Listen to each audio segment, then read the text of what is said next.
आप सभी का स्वागत है आपके अपने YouTube channel RS education academy पर।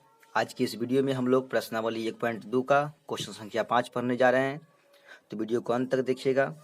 समझ में आए तो वीडियो को लाइक कीजिएगा। चैनल पर अभी नए हैं तो चैनल को सब्सक्राइब कर दीजिएगा।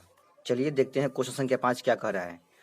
क्वेश्चन है कि जाँच कीजिए कि क्या किसी प्राकृत संख्या n के लिए संख्या 6 के पावर n अंक 0 पर समाप्त हो सकती है। जांच कीजिए कि क्या किसी प्राकृत संख्या n के लिए, है ना, n क्या है, प्राकृत संख्या, और प्राकृत संख्या हम लोग गिनती की संख्या को कहते हैं, ठीक है। तो किसी प्राकृत संख्या n के लिए संख्या है 6 के पावर n, 6 के पावर n जो है हमारा संख्या है। ये संख्या क्या अंक शून्य पर समाप्त हो सकती है। अंक शून्य पर समाप्त होने का मतलब है कि इसका इकाई अंक जो है 0 पर खत्म होगा। 0 पर खत्म हो सकता है क्या इकाई अंक। देखिए जैसे 10 का इकाई अंक कितना है, 0 है। 20 का इकाई अंक कितना है, 0 है। 40 का इकाई अंक कितना है, 0 है। मतलब उसी तरह से क्या ये संख्या जो है 6 के पावर n, ये अंक शून्य पर समाप्त हो सकता है। ये हमको जांच करके दिखाना है, ठीक है।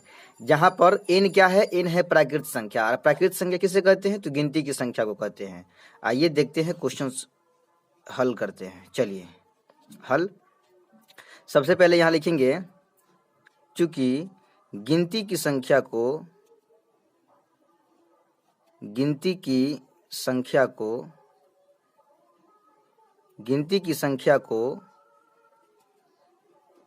प्राकृत संख्या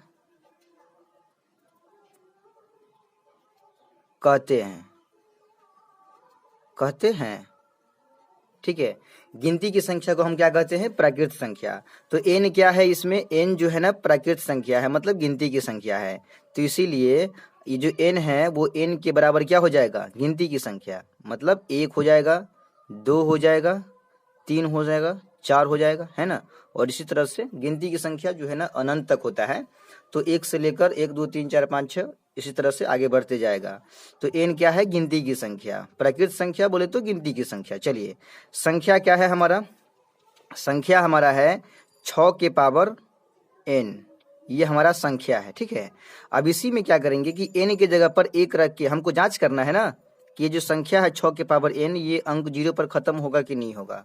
तो उसके लिए हम जांच करेंगे। तो n के जगह पर जो है गिनती की संख्या रखेंगे, क्योंकि n क्या है, नेचुरल नंबर है, मतलब गिनती की संख्या है, प्राकृत संख्या है, यहाँ पर दिया गया है, ठीक है, कि n जो है संख्या 6 के पावर n में जो n है ना, इसमें n, ये जो n है, ये n क्या है, गिनती की संख्या है। तो n के जगह पर हम कोई भी गिनती की संख्या रख सकते हैं, 1 2 3 4 5 6 7 8, है ना। कोई भी पॉजिटिव जो है, पॉजिटिव संख्या कोई भी हम डाल सकते हैं n के जगह पर, धनात्मक संख्या, ठीक है। तो यहाँ लिखेंगे n बराबर 1 रखने पर, n बराबर 1 रखने पर, ठीक है। चलिए तो हो जाएगा 6 के पावर 1, क्योंकि 6 के पावर में n लगा है तो 6 के पावर में कितना हो जाएगा, 1 हो जाएगा। 6 के पावर में 1 हो जाएगा। अब यहाँ देखिए 6 के पावर में 1 तो 6 होगा, और 6 को तोड़ेंगे, अभाज्य गुणनखंड करेंगे तो 2 गुने 3 आएगा, ठीक है। यहाँ लिखेंगे पुनः n के जगह पर अब 2 रख के देखते हैं, 2 रखने पर, ठीक है। तब ये हो जाएगा 6 के पावर में 2, ठीक है। 6 के पावर में क्या हो जाएगा, 2 हो जाएगा। 6 के पावर में 2 हो जाएगा।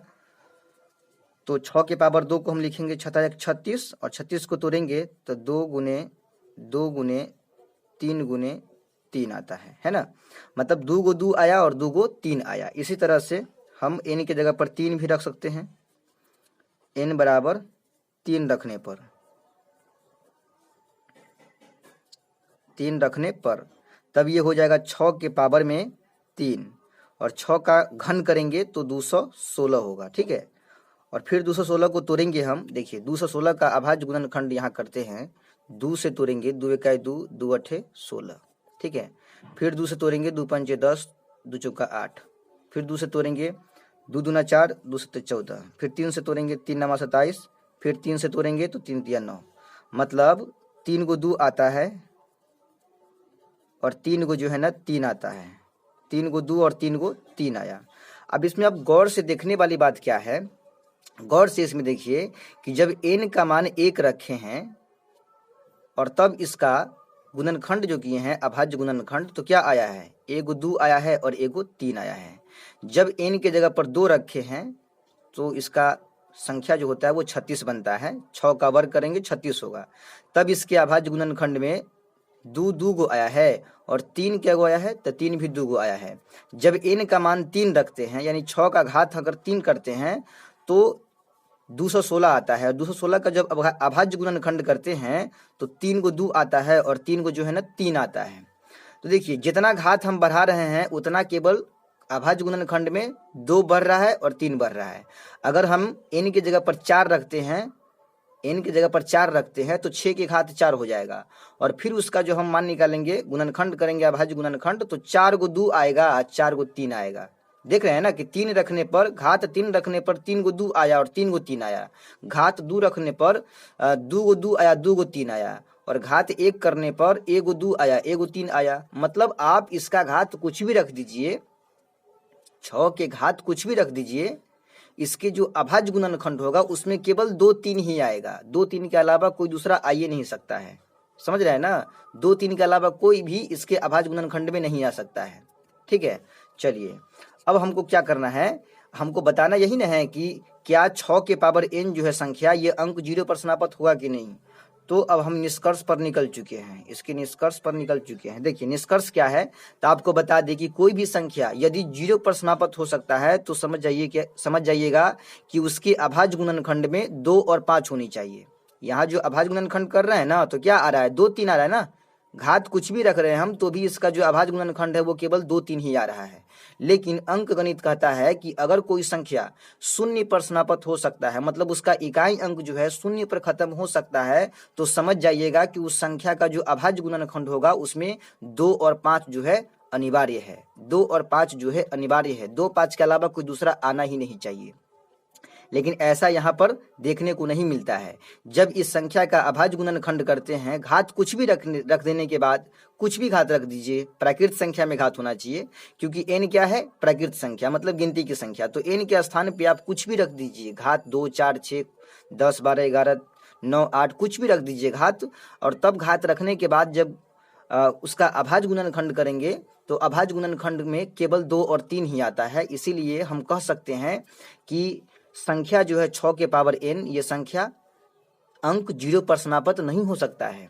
कारण क्या है, तो कारण ये है कि इसके अभाज्य गुणनखंड में केवल 2 और 3 आ रहा है, जबकि अंक गणित कहता है कि कोई भी संख्या को अंक 0 पर समाप्त करने के लिए उसके अभाज्य गुणनखंड में 2 और 5 आना अनिवार्य है। ठीक है, तो यहाँ वही बात हम यहाँ लिख देंगे कि अतः संख्या 6 के पावर n अंक 0 बोले तो 0 पर समाप्त नहीं होगा। अब क्यों नहीं होगा, क्योंकि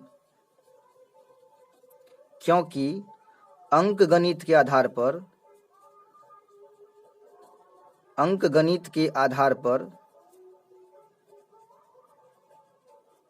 पर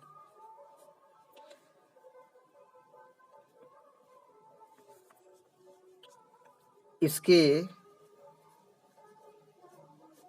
अभाज्य गुणनखंड में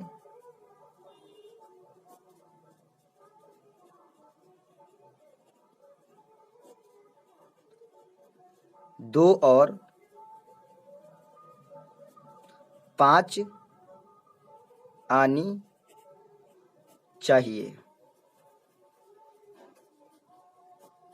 लेकिन इसके अभाज्य गुणनखंड में कितना अभी आ रहा है, तो इसके अभाज्य गुणनखंड में केवल और केवल 2 3 आ रहा है ना। जबकि अंक गणित कहता है कि किसी भी संख्या को अंक 0 पर समाप्त करने के लिए उसके अभाज्य गुणनखंड में 2 और 5 का आना अनिवार्य है। 2 5 ही आना चाहिए। अगर 2 5 के अलावा कोई आता है तो फिर वो संख्या अंक 0 पर खत्म नहीं हो सकता है ना।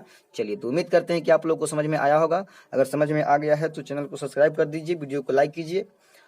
धन्यवाद।